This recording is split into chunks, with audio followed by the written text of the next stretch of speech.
நமக்கு ஒரு பார்சல் வந்து இன்றைக்கி வந்திருக்கு. அந்த பார்சல் வந்து ஓப்பன் பண்ண போகிறோம்.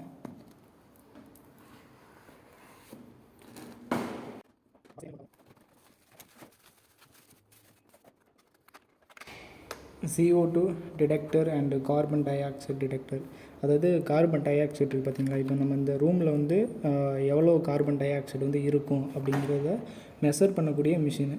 ஓகே, அதுவும் இந்த இதில் நம்ம CO2 டிடெக்ஷன் பண்ணிக்கலாம், டெம்பரேச்சர் வந்து டிடெக்ஷன் பண்ணிக்கலாம், அதுக்கடுத்து வேறு என்ன ஹியூமிடிட்டியே டிடெக்ஷன் பண்ணிக்கலாம், ஆட்டோமேட்டிக் அண்ட் கலிப்ரேஷன் இருக்குது. எல்லா இடத்துலையும் நார்மலாக இப்போ C-டைப் கேபிள் கொடுக்க ஆரம்பிச்சிட்டாங்க. அதே மாதிரி இதுவும் C-டைப் கேபிள் தான். இது நம்ம ஏதாவது ஒரு அடாப்டரில் போட்டு பண்ணிக்கலாம். சார்ஜர் ஒன்று கொடுத்துருக்காங்க, பட்டன் ஆன் ஆஃப் வந்து ஒன்று கொடுத்துருக்காங்க. இது எப்படி ஆன் பண்ணுறதுன்னு பார்ப்போம்.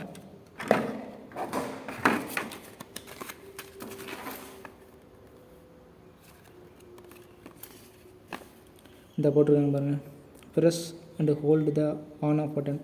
அதாவது என்ன கொடுத்துருக்காங்கன்னா, ஒரு 3 செகண்ட் வரைக்கும் இந்த பட்டன் இருக்குல்ல, இந்த பட்டனை ஒரு 3 செகண்ட் வரைக்கும் அப்படியே ப்ரெஸ் பண்ணுங்கள். ப்ரெஸ் பண்ணால் ஆன் ஆயிரும். ஆன் ஆயிடுச்சா?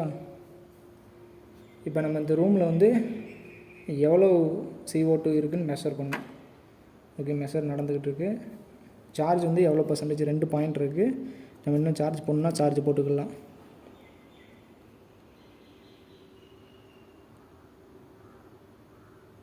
இந்த ரூமில் வந்து கிட்டத்தட்ட ஒரு 479 வந்து CO2 வந்து இருக்குது. அண்ட் 31 டிகிரி செல்சியஸ் வந்து டெம்பரேச்சர் வந்து இருக்குதுன்னு காமிக்கி. ஹியூமிடிட்டி வந்து ரொம்ப கம்மியாக தான் இருக்குது.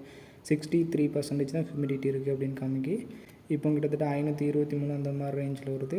இது நம்ம ஒரு இடத்துல வந்து எப்போ நம்ம ஸ்டாண்டிங்காக நிலையாக வைக்கிறோமோ அப்போ தான் கரெக்டான அக்யூரேட்டானதை காமிக்கும் ரூம் டெம்பரேச்சரில்.